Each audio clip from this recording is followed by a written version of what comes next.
నమస్తే. నేను మీ వెంట దివాకర్ని మాట్లాడుతున్నాను. మనం ఈరోజు సర్టిఫికెట్ల కోసం మాట్లాడుకుందాం.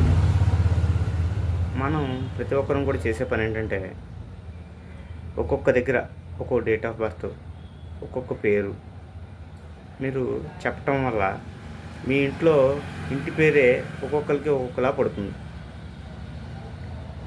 మీ డేట్ ఆఫ్ బర్త్ ఒక్కొక్క సర్టిఫికెట్లో ఒక్కొక్కలా ఉంటుంది. ఇది గతంలో చెల్లుబాటు అయ్యేది. ఎందుకంటే అప్పుడు ఆన్లైన్ కాదు కాబట్టి మన ఆఫీసర్స్ కొంచెం అర్థం చేసుకుని మనల్ని ముందుకు నడిపించేవారు. ఇప్పుడు ఆ విధంగా జరగదు. అంతా కూడా ఎక్కడికక్కడ ఆన్లైన్ సిస్టమ్ కారణంగా మీరు మీ యొక్క పేరు కరెక్ట్గా అంటే స్పేస్ కూడా లెక్కలోకి తీసుకుంటుంది, అక్షరం సరిగ్గా తీసుకుంటుంది. ఇప్పుడు లక్ష్మి ఉంది, మీరు ఏమంటే లక్ష్మి అని చెప్పారంటే LAXMI కొడతారు, కొంతమంది LAKSHMI కొడతారు. మీకు మీ సర్టిఫికెట్లో అంటే మీ దగ్గర ఉన్న సర్టిఫికెట్లో ఏ పేరు ఉందో దాన్ని కొనసాగించండి. మన ఇంట్లో ఒక అబ్బాయి పుట్టాడు. అబ్బాయి పుట్టిననే వాడికి ఏం పేరు పెట్టాలి? ఒక అమ్మాయి పుట్టింది, అమ్మాయికి ఏం పేరు పెట్టాలి? ఏం పేరు పెట్టాలనే దగ్గర నుంచి అది మీరు ఇంగ్లీష్లో రాసుకోవాలి. ఎలా మీకు ఏదైనా నమ్మకాలు ఉంటే ఆ నమ్మకాల ప్రకారంగా ఏ పేరు వస్తుంది, ఏ పేరు పరంగా పెట్టుకోవాలి, అవన్నీ కూడా ముందే నిర్ణయించుకుని వాటికి ఏ స్పెల్లింగ్ వస్తుంది రాసుకోవాలి. ఒక డేట్ ఆఫ్ బర్త్ సర్టిఫికెట్ తయారవుతుంది. ఆ డేట్ ఆఫ్ బర్త్ సర్టిఫికెట్ని తీసుకెళ్ళి దాన్ని తెలుగులో రాస్తారు లేదా ఇంగ్లీష్లో రాస్తారు. ఇప్పుడు అంతా కూడా ఇంగ్లీషే కాబట్టి ఇంగ్లీష్లో రాస్తారు. మీకు ఇంగ్లీష్లో కూడా ఏ స్పెల్లింగ్ కావాలి అంటే అప్పుడు తల్లిది ఆధార్ కార్డు పట్టుకెళ్ళాలి, తండ్రిది ఆధార్ కార్డు పట్టుకెళ్ళాలి.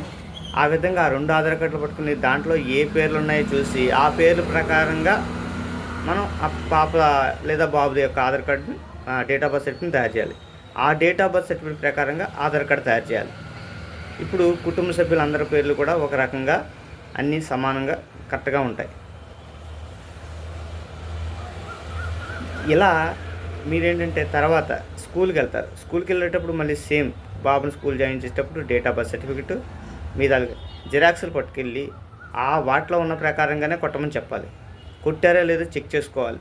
మీకు ఏంటంటే నాగేశ్వరరావు ఉంది, నాగేశ్వరరావు కలిపి ఉంటే మీ దాంట్లో మీ డేట్ ఆఫ్ బర్త్లోని మీ ఆధార్ కార్డులోని కలిపి ఉంటే కలిపి వచ్చే విధంగా, విడదీసి వచ్చేలాగా చెప్తున్నాను కదా. స్పేస్ కూడా ఇప్పుడు ఇంపార్టెంట్, ప్రతి ఒక్కరు కూడా గమనించగలరు.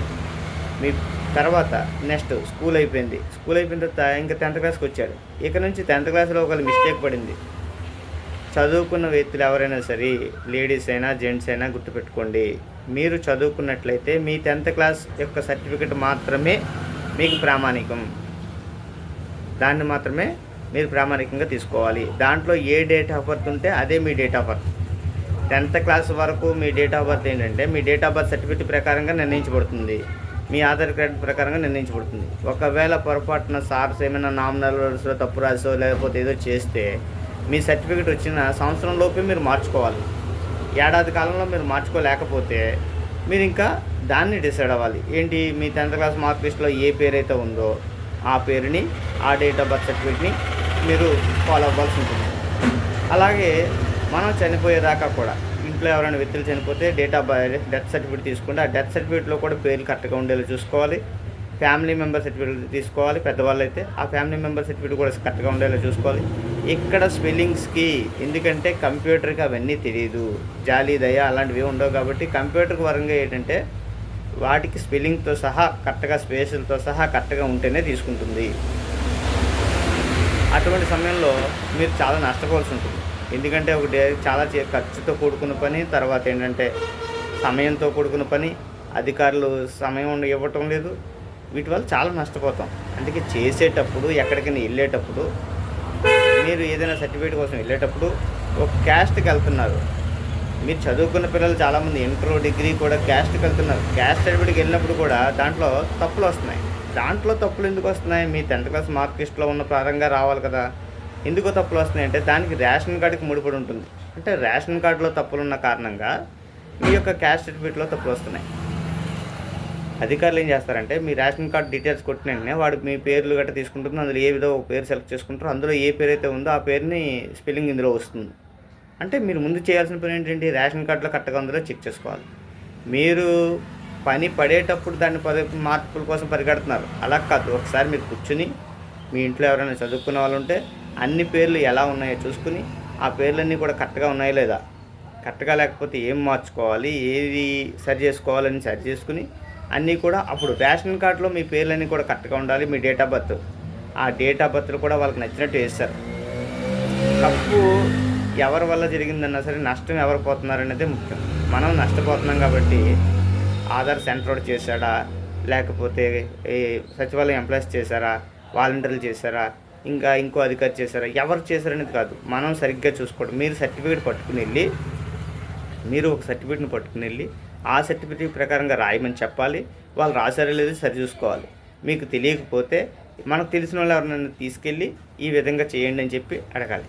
ఎందుకంటే రేపు అన్న రోజు ఎప్పుడో మీరు పాస్పోర్ట్ చేయించుకుంటారు, అది మళ్ళీ 10 ఏళ్ళ తర్వాత రెన్యువల్కి వచ్చేటప్పటి వరకు మీకు తెలియదు దాంట్లో ఏముందనేది. ఇలా నాది ఆన్లైన్ సెంటర్ కాబట్టి నేను ఇలాంటి సమస్యలు చాలా చూస్తూ ఉంటాను. ఏమి చేయలేమా అంటారు, ఏమి చేయలేము. అప్పటికప్పుడు మారాలంటే అయ్యే పనులు కాదు. మీరు మీ యొక్క ఆధార్ కార్డు ప్రకారంగా పాన్ కార్డు చేసుకుంటాం, మీ ఆధార్ కార్డు పాన్ కార్డు పరంగానే పాస్పోర్ట్ చేసుకుంటాం. ఇలా ప్రతిదానికి ఒకదానికి ముడిపడి ఉంటుంది. చాలామంది ఏం చేస్తారంటే పిల్లాడు పుట్టిన తేదీ అడిగితే ఏదో సంవత్సరం చెప్తారు. మీరు సంవత్సరం చెప్పిన వెంటనే ఆధార్ సెంటర్ ఏం చేస్తారంటే జనవరి 1 సంవత్సరం వేసి వదిలేస్తాడు. కాదు, మీకు తెలియకపోతే అక్కడ ఆగిపోయి ఇంటికి వచ్చి డేట్ ఆఫ్ బర్త్ సర్టిఫికేట్ తీసుకుని వెళ్ళండి. కరెక్ట్గా ప్రతిదీ కూడా సర్టిఫికేట్ ప్రకారంగానే రాయించండి. మీరు సర్టిఫికేట్ తీసుకెళ్ళండి. తర్వాత చదువుకున్న వాళ్ళు కూడా మీ దగ్గర ఎప్పుడు కూడా 10th class mark list, intermediate, degree ఉంటే డిగ్రీ, ఇలా మొత్తం కలిపితే జిరాక్స్ అన్నీ కలిపితే 20 రూపాయలు అవుతుంది. మీ దగ్గర ఉన్న మహా అయితే పీజీ చదివినా కూడా 20 రూపాయలు అవుతుంది. ఆ 20 రూపాయలు కక్కుతుపడి మీరు సెల్లో ఫోటోలు తీసుకోవటం ఇలా కాకుండా జిరాక్స్ సెట్ అంతా కలిపి దగ్గర ఉంచుకోండి. అది మీకు ఉపయోగపడుతుంది. అవతల కొట్టేవాడు కూడా దాన్ని చూసుకుని జాగ్రత్తగా కొడతాడు. సెల్లో చూసుకుని కొట్టడం వల్ల చాలా ఇబ్బందిగా ఉంటుంది. అది కరెక్ట్ కాదు. అవతలోడు నష్టపోడు. అవతలోడు ఏ సెంటర్ అయినా సరే, ఏ నెట్ సెంటర్ అయినా, ఏ ఆధార్ సెంటర్ అయినా, ఏ వేరే సెంటర్ ఎవడైనా సరే వాడు డబ్బులు వాడికి వచ్చేస్తాయి. నష్టపోతే మీరు నష్టపోతారు. నిర్లక్ష్యంగా పేరు చెప్పటం లేదా నిర్లక్ష్యంగా డేట్ ఆఫ్ బర్త్ చెప్పటం అవతల వాడు నష్టపోడు. ఇప్పుడు మీ ఆధార్ సెంటర్ 2011లో ఎవడు చేశాడో వాడిని పట్టుకోగలరా మీరు? వాడు ఎక్కడున్నాడో మీకు తెలుసా? ఇప్పుడు ఎంతోమంది పింఛన్లు రాక, తర్వాత ఏంటంటే ఎంతోమంది సర్టిఫికేట్లు వాటిలో ఇబ్బందులు కలిగి, పాస్పోర్ట్ల వల్ల లోపం వల్ల, అంటే ఏ డేట్ ఆఫ్ బర్త్ వాటి వల్ల ప్రాబ్లం వల్ల వాడికి 25 సంవత్సరాలు ఉంటే ఆధార్ కార్డులో 65 సంవత్సరాలు ఉండటం వల్ల అటువంటి ఇబ్బందుల వల్ల ఎంతోమంది పాపం కువైట్కి ఇతర దేశాలకు వెళ్ళడానికి లేకుండా పోయింది. అంటే వయసు ఉంటుంది, వెళ్ళాల్సిన అవసరం ఉంటుంది, అయినా సరే సర్టిఫికేట్లో లోపాల వల్ల వెళ్ళటానికి కుదరకుండా పోయింది. ప్రతి ఒక్కరు కూడా జాగ్రత్తగా గమనించండి. మీ చదువుకున్న వాళ్ళ ఇంట్లో ఉంటే కనుక మీ యొక్క ఇంట్లో ఉన్న ప్రతిదీ కూడా మీ తాలూకా డీటెయిల్స్తో పాటు మీ ఇంట్లో వాళ్ళ కుటుంబ సభ్యుల డీటెయిల్స్తో పాటు అన్నీ కూడా సరిచూసుకోండి. ఒకవేళ మీది ఒకలాగా మీ తమ్ముడిది ఒకలాగా ఉంటుంది. అంటే తండ్రి పేరు కొంతమంది శ్రీనివాస్ అంటారు, కొంతమంది శ్రీనివాసరావు అంటారు. ఈ విధంగా చెప్పడం వల్ల ఏంటంటే మీ తమ్ముడి దాంట్లో శ్రీనివాస్ పడింది, మీ దాంట్లో శ్రీనివాసరావు పడింది. ఇప్పుడు అసలు యాక్చువల్గా మీ ఫాదర్ది ఏ పేరైతే ఆ పేరు నుంచి మీ తమ్ముడిది మాత్రం ఇంకా ఆ విధంగానే కొనసాగించాలి. ఇది ఎందుకంటే ఇద్దరికి ఒకే రకంగా రావాలంటే 2 ఆధార్ కార్డు మెయింటైన్ చేయడం. చాలామంది ఏం చేస్తారంటే ఇంకో సంగతి, మ్యారేజ్ అయిన వాళ్ళు ఎలా పెట్టుకోవాలి అంటే మీ తాలూకా పేరు చదువుకునే ఉద్యోగంకి వెళ్ళాల్సిన అవసరం ఉండేవాళ్ళు, తర్వాత వెళ్తామని అనుకునే వాళ్ళు మాత్రం మీ 10th క్లాస్ పేరు ఎలా ఉందో, అంటే మీ సర్నేమ్తో, మహిళలకి ముఖ్యంగా చెప్తాను, మీ సర్నేమ్తో, మీ పాత ఇంటి పేరుతో, అమ్మగారి ఇంటి పేరుతోటే కొనసాగించాలి. కిందన కేర్ ఆఫ్ అని వస్తుంది, అక్కడ మాత్రం మీ భర్త గారి పేరు మార్చుకోవాలి. అడ్రస్ ఏదైతే అది మార్చుతారు, అది కామన్. చూడండి, మీరు ఇష్టానుసారం మార్చేస్తూ ఉంటారు, అవసరానికి తగ్గట్టుగా అడ్రస్లు మార్చేస్తూ ఉంటారు, పేర్లు మార్చేస్తూ ఉంటారు. ఏదైనా సరే నమోదు అయిపోతూ ఉంటుంది. మీరు మార్చాలని డిసైడ్ అయినప్పుడు ఒకసారి 1-2 సార్లు ఆలోచించండి. పేరు 2 టైమ్స్ మారుతుంది, డేట్ ఆఫ్ బర్త్ ఒకసారి మారుతుంది, అడ్రస్ దానికి 6-7 సార్లు మారుతుంది, లెక్క ఉంటుంది, ప్రతిదానికి లెక్క ఉంటుంది. ఆ లెక్క ప్రకారంగా చేయాలి. గుర్తుపెట్టుకోండి, మీరు చదువుకుని ఉంటే 10th క్లాస్ మార్క్ లిస్ట్‌లో ఏ విధంగా ఉందో ఆ విధంగా మాత్రమే మీ ఆధార్ కార్డ్‌లో పేరు రాయించండి. ఎందుకంటే మీరు జాబ్ ఎగ్జామ్‌కెళ్తే ఎగ్జామ్‌లో వాడేంటంటే ప్రూఫ్ అడుగుతాడు. ఏదో ఒకటి మీ పేరుతో ఉన్న ప్రూఫ్ అయితేనే లోపలికి ఎంట్రీ చేస్తాడు. కాబట్టి ఆధార్ కార్డ్‌లో కరెక్ట్‌గా మీ పేరునేమో మీ పేరు యథావిధిగా కొనసాగించి కేర్ ఆఫ్ అని ఉంటుంది కిందన. అంటే సన్ ఆఫ్, వైఫ్ ఆఫ్ ఇప్పుడు తీసేసి కేర్ ఆఫ్ పెడుతున్నారు. ఆ కేర్ ఆఫ్ ప్లేస్‌లో మీ భర్త గారి పేరుని పూర్తిగా ఇంటి పేరుతో సహా, వాళ్ళ ఇంటి పేరుతో సహా రాయించండి. ఇంకొంతమంది ఏంటంటే వాళ్ళది పాత ఆధార్ కార్డ్ ఒకటి ఉంటుంది, కొత్త ఆధార్ కార్డ్ ఒకటి ఉంటుంది. సార్ మీకు ఏ ఆధార్ కార్డ్ కావాలని అంటారు. మీ దగ్గర ఎన్ని ఆధార్ కార్డులు ఉన్నా అది అనవసరం. మీకేంటంటే మీరు చివరిగా చేసుకున్న ఆధార్ కార్డు మాత్రమే లెక్కలోకి వస్తుంది. మిగతావి జిరాక్స్లు ఉన్నా సరే పడేయండి. అవి మీకు పనికిరావు, లేదా లోపల ఎక్కడో దాసేయండి. వాటితో ఎటువంటి ఉపయోగం ఉండదు.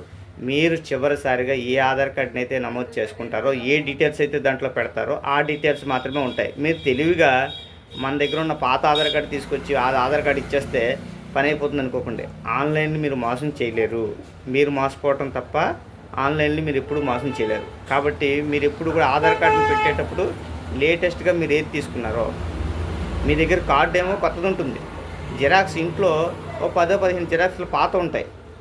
ఆ 10 జిరాక్స్లు అవగొట్టడానికి ఆ ₹2కి వాటికి ఇబ్బంది పడి మీరు ఏం చేస్తారంటే ఆ పాత జిరాక్స్లు తీసుకెళ్ళి ఇస్తారు దేనికైనా.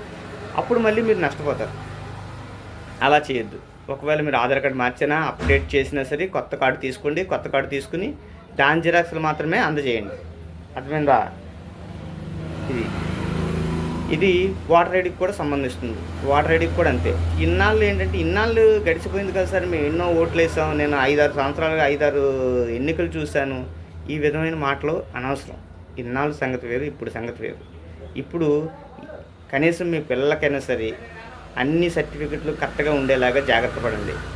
వెళ్ళేటప్పుడు నోటికొచ్చింది చెప్పటం, తుఫాను వచ్చినప్పుడు పుట్టాడని చెప్పటం, లేకపోతే మా ఇంట్లో సంక్రాంతి పుట్టాడని చెప్పటం, ఇది కరెక్ట్ కాదు. కరెక్ట్ డేట్ ఆఫ్ బర్త్ ఉండాలి. అది కూడా ఫస్ట్ తారీఖు, తర్వాత నెల, తర్వాత సంవత్సరం. ఈ విధంగా చెప్తేనే అవతలోడు రాసుకుంటాడు. ఆ విధంగా నమోదవుతుంది. ఈ తప్పుల కారణంగా చాలామంది ఇబ్బంది పడుతున్నారు. అలాగే ఒక పేపర్ మీద ఇంట్లో ఉన్న ఆధార్ కార్డులు, రేషన్ కార్డు నెంబర్లు అన్నీ కూడా నమోదు చేసుకుని అది కూడా జాగ్రత్త చేసుకోండి. దీని అవసరం ఎప్పుడు పడుతుందో తెలియదు. అవన్నీ కూడా జాగ్రత్తగా ఉంచుకుని ఇవన్నీ మార్చుకుని సమాజం ప్రస్తుతానికి ఏ విధంగా ముందుకెళ్తుందో దాంతోపాటు మనం పరిగెత్తాలంటే అన్ని సమూలమైన మార్పులు కూడా మనం ఎప్పటికప్పుడు చేసుకుంటూ ముందుకెళ్ళాలి. ఇది తెలియదు, చాలామంది తెలియదు. కాబట్టి నా వంతు సహకారం నేను అందిస్తున్నాను.